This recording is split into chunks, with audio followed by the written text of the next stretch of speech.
sini saya akan menjelaskan tentang definisi daripada manajemen keuangan. Manajemen keuangan merupakan suatu kegiatan perencanaan, penganggaran, pemeriksaan, pengelolaan, dan pengendalian, pencarian, dan penyimpanan dana yang dimiliki organisasi atau perusahaan.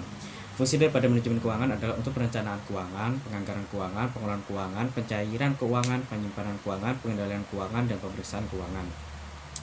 Tujuan daripada manajer keuangan adalah untuk mengelola dana perusahaan pada suatu perusahaan secara umum untuk memaksimalkan nilai perusahaan. Perannya adalah untuk meliputi 3 aspek, yaitu aspek operasi perusahaan, manajer keuangan, dan pasar modal atau pasar keuangan. Alat dan teknik dalam menganalisa biasanya menggunakan financial rationalist, menggunakan return on investment analysis, menggunakan fund statement analysis, dan break even analysis. Manajemen keuangan biasanya harus menguasai akuntansi. Sekarang pengertian daripada akuntansi sendiri adalah biasanya di dalam keseharian kita sebut dengan pencatatan keuangan perusahaan.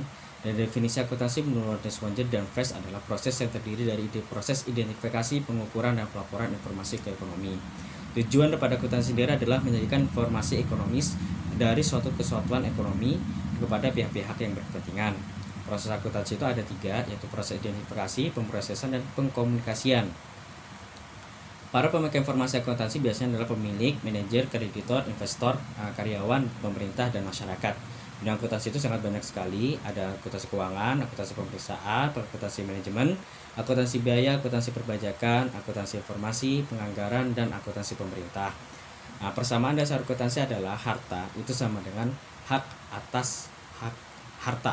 Dengan harta sendiri merupakan hutang ditambah modal, dan modal adalah harta dikurangi dengan hutang.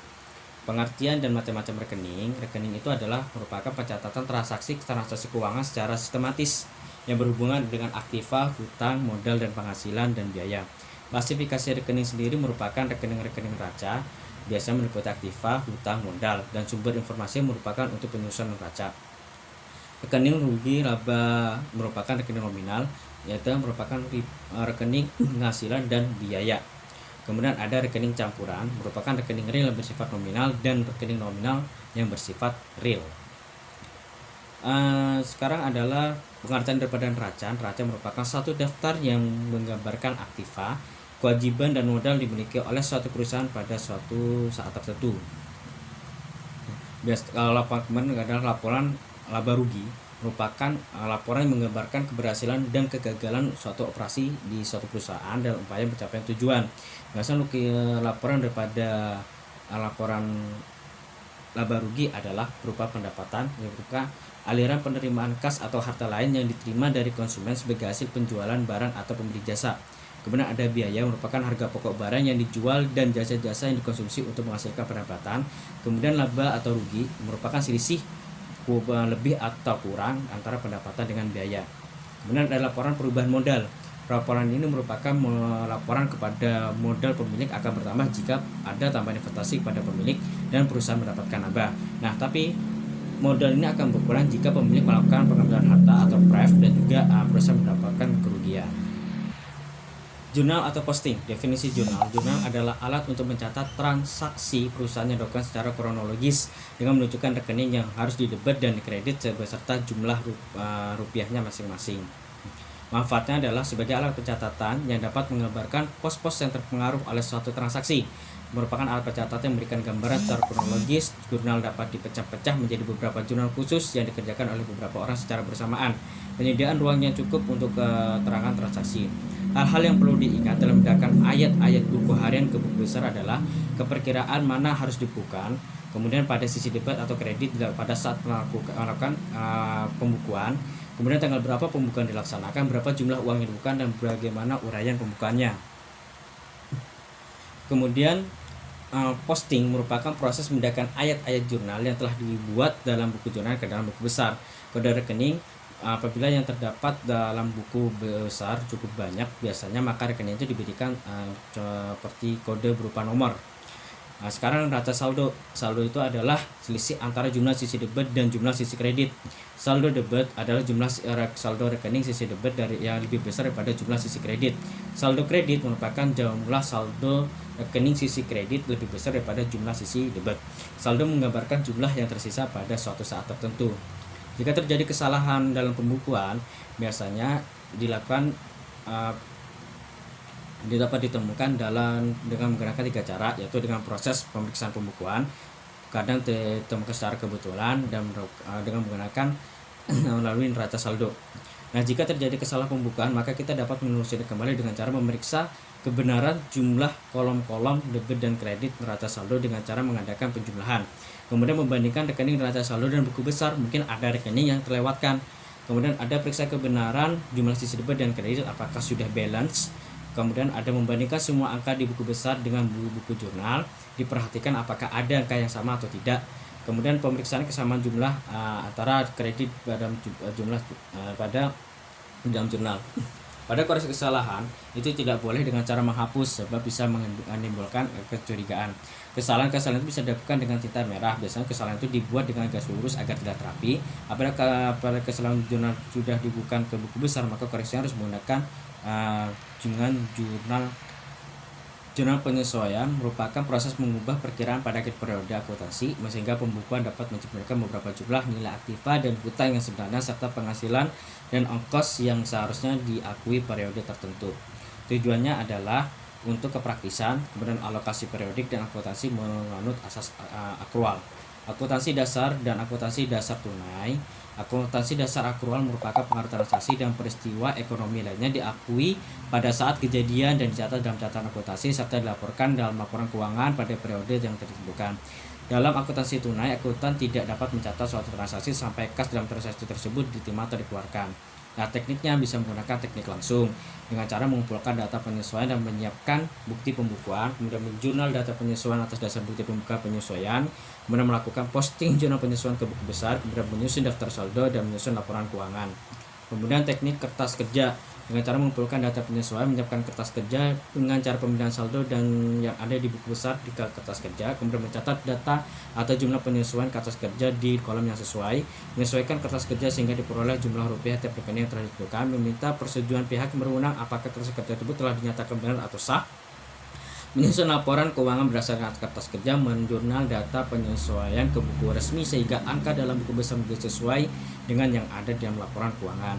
Nah, jenis-jenis entry penyesuaian biasanya ada beban dibayar di muka, merupakan beban yang dibayar di tunai dan dicatat sebagai aktiva sebelum beban tersebut dipakai atau dikonsumsi. Kemudian ada pendapatan yang ditangguhkan, kemudian ada pendapatan yang mesti harus diterima, beban yang harus dibayar, persediaan barang, depresiasi, dan kerugian piutang.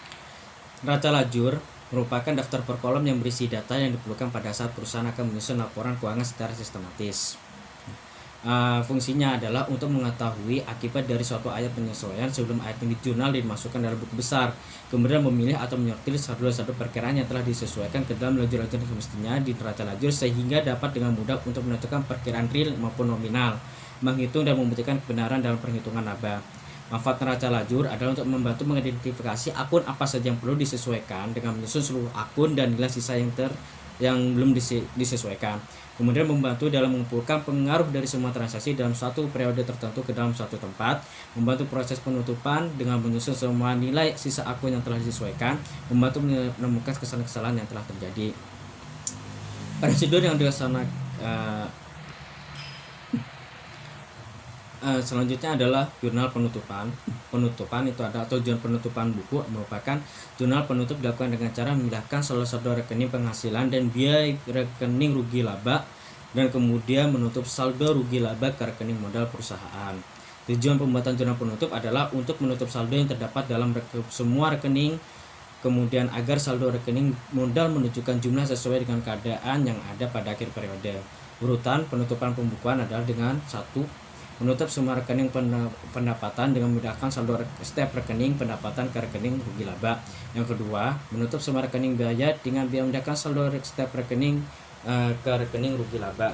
Ketiga, menutup rekening rugi laba dengan memindahkan saldo rekening tersebut rekening modal. Keempat, menutup rekening prive jika ada dengan memindahkan saldo rekening tersebut ke rekening modal. Jurnal penutupan perusahaan perseorangan biasanya dengan memindahkan semua rekening nominal ke rekening rugi laba, memindahkan seluruh rekening rugi laba ke rekening prive pemilik, kemudian jurnal untuk memindahkan seluruh rekening prive ke rekening modal. Untuk perusahaan PT biasanya dengan memindahkan semua rekening nominal ke rekening rugi laba, kemudian memindahkan saldo rekening rugi laba ke rekening laba yang ditahan.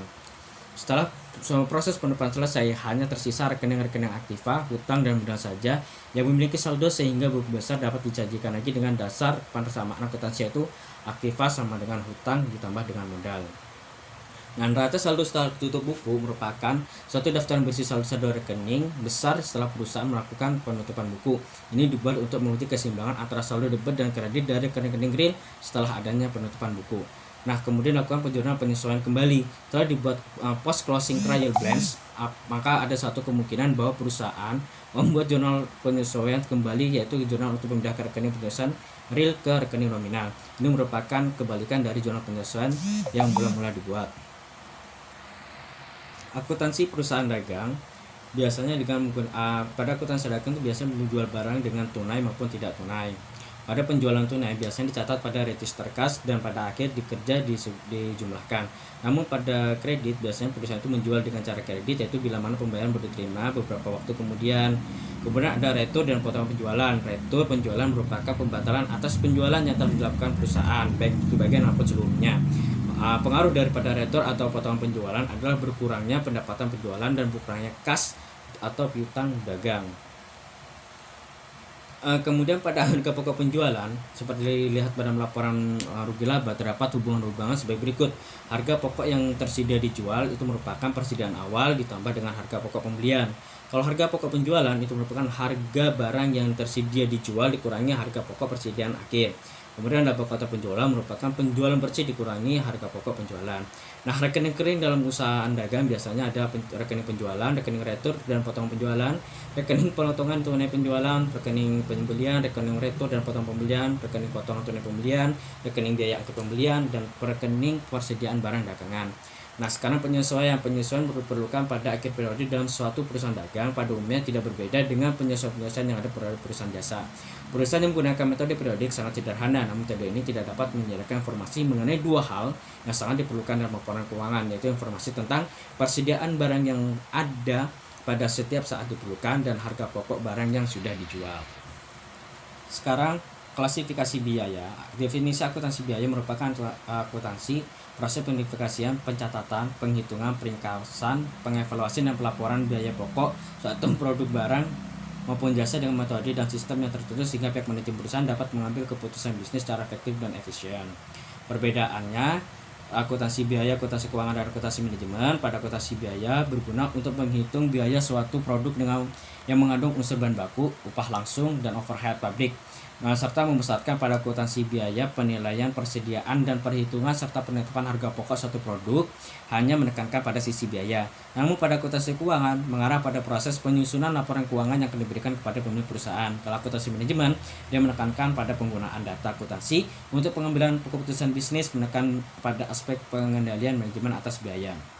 Nah, fungsi daripada akuntansi biaya adalah melakukan perhitungan dan pelaporan biaya pada suatu produk, kemudian untuk memperinci biaya harga pokok produk pada segenap unsurnya, memberikan informasi dasar untuk membuat perencanaan biaya dan beban, memberikan data bagi proses penyusunan anggaran, memberikan informasi biaya bagi manajemen guna dipakai di dalam pengendalian manajemen. Konsep dan klasifikasi biaya. Biasanya biaya adalah merupakan objek yang dicatat, digolongkan, diringkas, dan disajikan oleh akuntansi biaya. Kemudian ada 4 unsur pokok dalam definisi biaya, yaitu biaya merupakan pengorbanan sumber ekonomi, biasa diukur dalam bentuk satuan uang, yang telah terjadi atau yang secara potensial akan terjadi. Pengorbanan tersebut ditujukan untuk suatu tujuan tertentu. Karakteristik biaya biasanya berupa uang, hak pemakaian, nilai, kondisi, pembatasan unsur waktu, berwujud dan terwujud, dan ada nilai guna. Klasifikasi biaya berdasarkan pada unsur produk, biasanya fokus pada bahan-bahan, tenaga kerja, overhead pabrik. Kalau biaya hubungannya dengan produksi, biaya pada biaya prime dan biaya konversi. Kalau biaya itu berhubungannya dengan volume, maka ada variable, biaya tetap, biaya semi, dan biaya penutupan. Jika biaya pembebarannya terhadap pada departemen, maka biasanya pada departemen produksi dan jasa. Jika biaya daerah fungsional, maka biasanya dia pada biaya manufaktur, biaya pemasaran, dan biaya administrasi. Kemudian apabila pada biaya pembebaran pada pendapatan, maka terjadi di biaya produk dan biaya periodik. Dan biaya yang hubungannya dengan pengawasan manajemen biasa pada biaya rekayasa, biaya kebijakan, dan biaya komite. Nah, cara pengulangan biaya biasanya kalau menurut Mulyadi itu dengan menggunakan objek pengeluaran, fungsi pokok dan perusahaan, hubungan biaya dengan satu yang biaya, perilaku biaya dan hubungannya dengan perubahan volume kegiatan, jaga waktu manfaatnya, hubungan dengan perencanaan pengendalian dan pembuatan keputusan. Akuntansi pada perusahaan manufaktur. Perbedaan akuntansi untuk perusahaan dagang dan perusahaan manufaktur biasanya.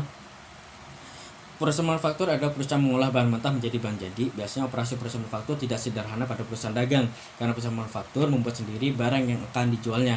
Dalam perusahaan manufaktur, penentuan harga pokok barang yang diproduksi dan harga pokok penjualan harus melalui beberapa tahapan yang lebih rumit. Elemen biaya produksinya biasanya dalam proses produksi untuk menghasilkan suatu produk, perusahaan manufaktur biasa mengeluarkan berbagai macam biaya. Nah, biaya yang beraneka ragam tersebut dapat digunakan menjadi 3 hal besar, antara lain bahan langsung, tenaga kerja langsung, dan overhead pabrik. Rekening-rekening khusus dalam perusahaan manufaktur ada rekening pembelian bahan baku, rekening ikhtisar biaya produksi, rekening persediaan bahan baku, rekening persediaan barang dalam proses, dan rekening persediaan barang jadi. Laporan rugi laba dalam perusahaan manufaktur biasanya sama dengan laporan rugi laba pada perusahaan dagang. Hanya saja dalam laporan rugi laba perusahaan manufaktur, pembeliannya diganti dengan harga pokok produksi dan persediaan barang dagangan diganti dengan persediaan barang jadi. Nah, laporan harga pokok produksi biasanya elemen-elemen biaya produksi terdiri dari bahan langsung, biaya kerja langsung, dan biaya overhead pabrik. Nah, neraca lajur pada perusahaan manufaktur biasanya penyusunannya itu dimulai dengan masukkan saldo-saldo rekening yang belum disesuaikan ke dalam kolom neraca saldo. Selanjutnya dimasukkan juga penyesuaian yang diperlukan pada kolom penyesuaian.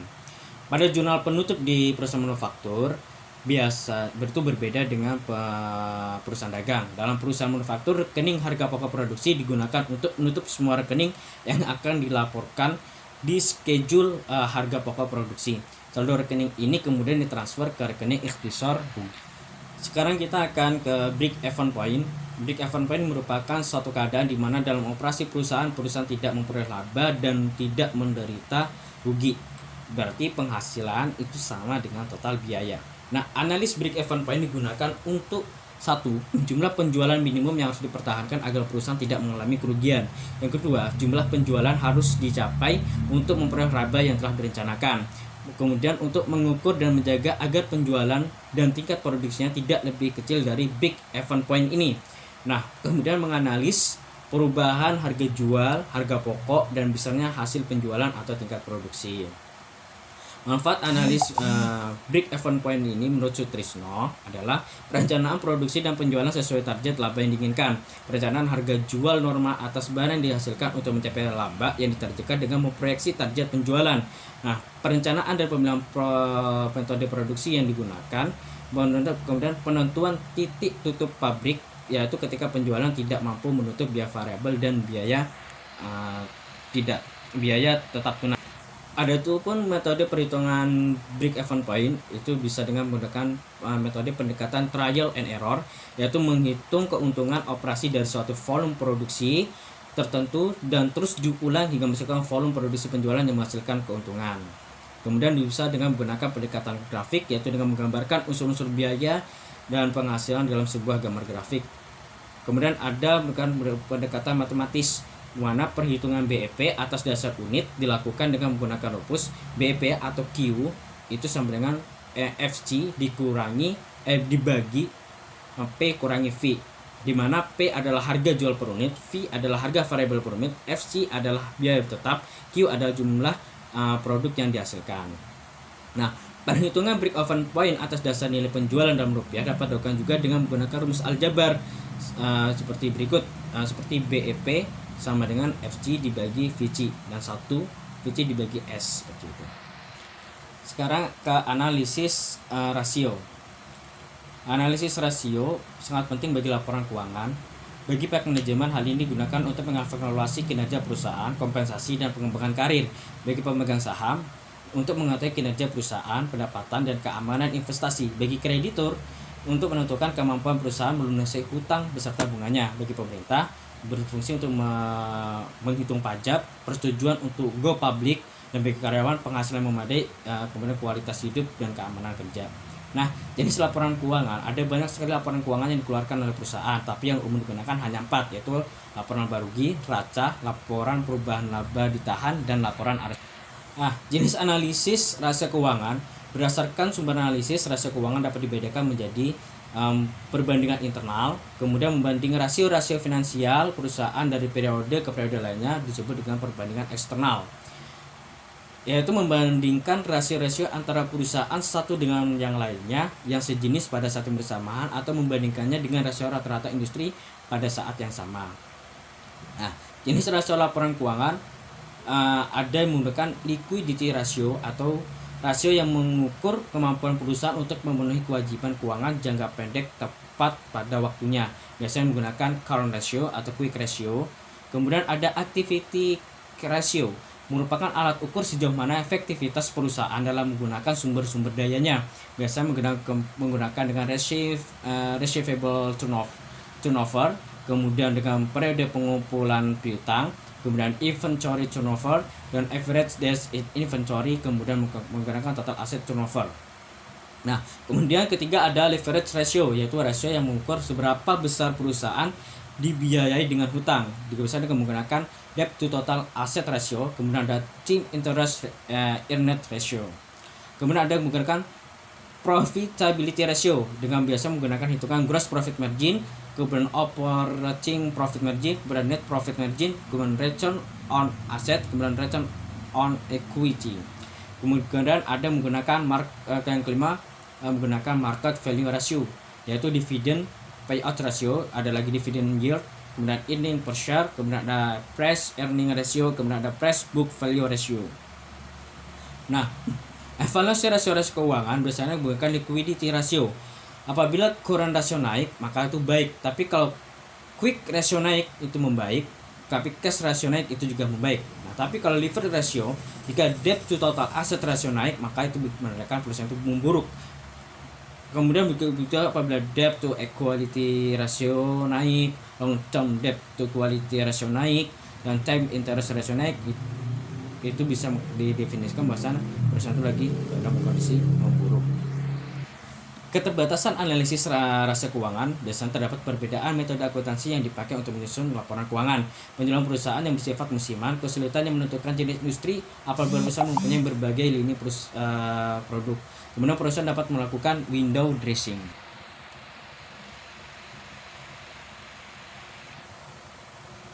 Ukuran leverage operasi disebut dengan rate of operating leverage atau biasa dengan DOL. Makin tinggi DOL maka menunjukkan bahwa perusahaan makin beresiko karena harus menanggung biaya tetap semakin besar. Nah, leverage finansial mengukur pengaruh perubahan keuntungan operasi atau EBIT dengan perusahaan pendapatan bagi pemegang saham IAT. Ukuran leverage finansial disebut dengan rates of financial leverage atau biasa disebut DFL. Kemudian ada leverage kombinasi. Leverage kombinasi adalah pengaruh perubahan penjualan terhadap produk laba setelah pajak. Ukuran leverage kombinasi disebut juga dengan rates of combined leverage atau biasa disebut dengan DCL. Kemudian ada indifferent point. Indifferent point adalah tingkat EBIT yang dapat menyamakan keuntungan bagi para pemegang saham dengan berbagai kombinasi leverage faktor. Dan indifferent point digunakan untuk memilih alternatif sumber pendanaan, baik modal sendiri atau pinjaman, yang bisa meningkatkan keuntungan bagi pemegang saham diukur dengan earning per share atau EPS atau return on equity atau ROE. Sekarang manajemen modal kerja. Pengertian modal kerja itu adalah modal kerja bersih merupakan aktiva lancar dikurangi kewajiban lancar, dan modal kerja kotor adalah investasi perusahaan dan aktiva lancar seperti kas, piutang, dan persediaan. Secara umum modal kerja itu dapat berarti A. Seluruh aktiva lancar dan modal kerja kotor atau gross working capital dan konsep kuantitatif. Aktiva lancar dikurangi dengan utang lancar, kemudian keseluruhan dana yang diperlukan untuk menghasilkan laba tahun berjalan. Konsep modal kerja biasanya menggunakan konsep kuantitatif, konsep kualitatif, dan konsep fungsional. Nah, macam-macam modal kerja itu ada modal kerja permanen, yaitu permanen working capital, kemudian ada modal kerja variabel. Sekarang pentingnya manajemen modal kerja. Dari penelitian diketahui bahwasan sebagian besar waktu manajer digunakan untuk mengatur modal kerja. Lebih dari sepertiga waktu manajemen keuangan dihabiskan untuk mengelola aktiva lancar dan seperempat waktu manajemen dihabiskan untuk mengelola hutang lancar. Bagi banyak perusahaan, aktiva lancar dan hutang lancar merupakan bagian investasi dan pinjaman yang besar. Aktiva lancar dan hutang lancar merupakan pos yang cepat berubah. Nah, investasi dalam aktiva tetap bisa dikurangi misalnya dengan menyewa, tetapi investasi dalam kas persediaan seringkali tidak mungkin bisa dihindari. Nah, penentuan besarnya modal kerja biasanya dengan tidaknya dibutuhkan beberapa hal, yaitu besar kecilnya skala usaha perusahaan, aktivitas perusahaan, volume penjualan, perkembangan teknologi, sikap perusahaan terhadap likuiditas dan profitabilitas, periode perputaran atau periode terikatnya modal kerja, pengeluaran kas rata-rata setiap hari. Pertukaran antara laba dan resiko. Laba perusahaan dapat ditingkatkan melalui peningkatan pendapatan. Pengurangan biaya perusahaan yang menguntungkan adalah perusahaan yang mempunyai pangsa pasar yang luas untuk produknya. Nah, resiko sendiri mempunyai dua arti. Yaitu pertama, resiko bisnis adalah resiko yang tidak dapat membayar biaya operasi perusahaan. Kemudian resiko keuangan ada resiko yang tidak dapat membayar kewajiban tetap yang jatuh tempo dikaitkan dengan hutang, sewa guna usaha, dan hal lainnya. Yang dimaksud resiko di sini adalah kemungkinan di mana perusahaan tidak mampu membayar hutang pada saat jatuh tempo yang disebut dengan keadaan pailit. Keadaan pailit itu adalah merupakan menggambarkan perusahaan yang tidak mampu membayar hutang pada saat jatuh tempo. Strategi modal kerja bersih menggunakan ada 3, yaitu ada strategi keuangan agresif, di mana perusahaan membiayai kebutuhan musiman dan sebagian dari kebutuhan tetapnya dengan dana jangka pendek dan sisanya merupakan kebutuhan permanen dengan dana jangka panjang. Kemudian ada strategi konservatif, di mana perusahaan membiayai semua proyek yang memerlukan dana dan dana jangka pendek dan jangka panjang dan membiayai pengeluaran tak terduga dengan dana jangka pendek. Nah, kemudian ada strategi keuangan pertukaran, yaitu strategi kompromi antara strategi agresif dan strategi konservatif. Kemudian time value of money. Time value of money merupakan suatu konsep yang menyatakan bahwa nilai uang sekarang akan lebih berharga dari nilai uang masa yang akan datang, atau suatu konsep yang mengacu pada perbedaan nilai uang yang disebabkan karena perbedaan waktu. Nah, konsep time value of money, nilai masa depan atau future value, di mana uang masa mendatang ditentukan oleh tingkat suku bunga tertentu yang berlaku di pasar keuangan. Makin tinggi tingkat bunga, maka makin tinggi pula nilai uang di masa mendatang. Kemudian nilai sekarang atau present value merupakan nilai saat ini pada proyeksi uang kas masuk bersih di masa mendatang. Makin tinggi tingkat suku bunga, makin kecil nilai uang sekarang pada perencanaan penerimaan uang di masa depan. Nah, kemudian ada net present value, mana selisih antara nilai sekarang dan penerimaan dengan nilai sekarang dari investasi disebut dengan net present value. Kemudian ada internal rate of return atau biasa disebut dengan IRR, merupakan tingkat bunga yang bisa menyamakan antara present value dari penerimaan dengan present value dari investasi. Perhitungan nilai uang dari waktu, ada yang pertama bunga tetap, mana perhitungan bunga ini sangat sederhana, yang dihitungkan dengan besarnya pokok yang sama dan tingkat bunganya yang sama di setiap waktunya. Kemudian ada nilai majemuk, adalah merupakan penjumlahan dari sejumlah uang permulaan pokok dengan diperolehnya selama periode tertentu apabila bunga tidak diambil pada setiap saat. Kemudian ada nilai sekarang. Nilai sekarang merupakan besarnya jumlah uang dari permulaan periode atas dasar tingkat bunga tertentu dari sejumlah uang yang baru akan diterima beberapa waktu atau periode yang akan datang. Kemudian ada nilai jemuk dari annuity, yang merupakan seri dari pembayaran sejumlah uang dengan sejumlah yang sama selama periode waktu tertentu pada tingkat bunga tertentu. Kemudian ada nilai sekarang dari annuity, merupakan perhitungan nilai sekarang dari suatu annuity adalah kebalikan dari perhitungan jumlah nilai jemuk dari suatu annuity. Sekarang hubungan nilai waktu dari uang dan kebijakan investasi. Kebijakan investasi akan terkait masa yang akan datang, tapi dalam penilaian menguntungkan tidaknya akan dilaksanakan pada saat sekarang.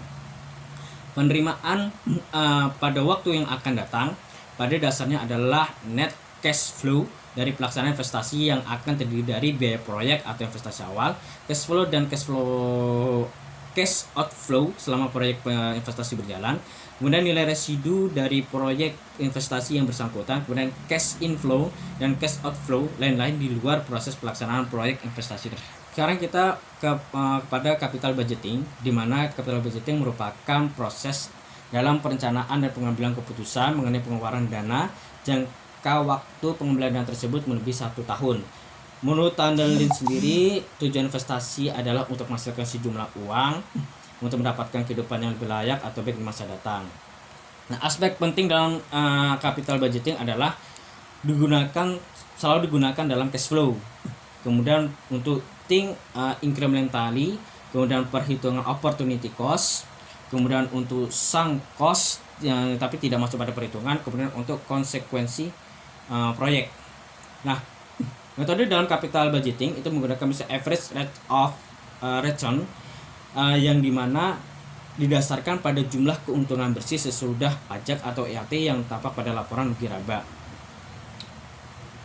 Kemudian menggunakan payback period, di mana untuk suatu proyek yang mempunyai pola cash flow yang sama dari tahun ke tahun dapat dilakukan dengan cara sebagai berikut, mana payback period itu merupakan initial investment dibagi cash flow. Kemudian ada net present value atau NPV, di mana itu merupakan salah satu teknik daripada capital budgeting mempertimbangkan nilai waktu uang yang paling banyak digunakan. Definisi atau perhitungan net NPV ini dilakukan sebagai berikut, yaitu present cash flow dikurangi present value investasi. Yang keempat ada profitability index atau PI, di mana ini menghitung perbandingan antara present value dari penerimaan dengan present value dari investasi. Biasanya PV of cash flow dibagi dengan investasi. Kemudian internal rate of return ini merupakan didefinisikan sebagai tingkat diskon atau bunga yang akan menyamakan present value cash inflow dengan jumlah initial investment dari proyek yang sedang dinilai. Usulan proyek investasi ini akan diterima apabila IRR-nya kurang lebih besar daripada cost of capital, tapi akan ditolak apabila IRR lebih kecil daripada cost of capital. Nah, sekarang perbandingan antara teknik NPV dan IRR. Biasanya NPV mengasumsikan bahwa cash inflow yang diterima diinvestasikan kembali pada tingkat cost of capital atau discount rate minimum yang digunakan dalam perhitungan sebelumnya. IRR mengasumsikan bahwasanya cash inflow yang diterima diinvestasikan kembali pada tingkat diskon sebesar IRR. Nah, teknik manakah yang lebih baik daripada NPV atau IRR? Sini NPV itu mengasumsikan bahwasanya cash inflow yang sudah diterima sebelum berakhir umur proyek diinvestasikan lagi pada tingkat diskon sebesar cost of capital perusahaan. Sementara teknik IRR mengasumsikan bahwasanya investasi kembali tersebut dilakukan pada tingkat IRR, di mana hal ini sering tidak realistis.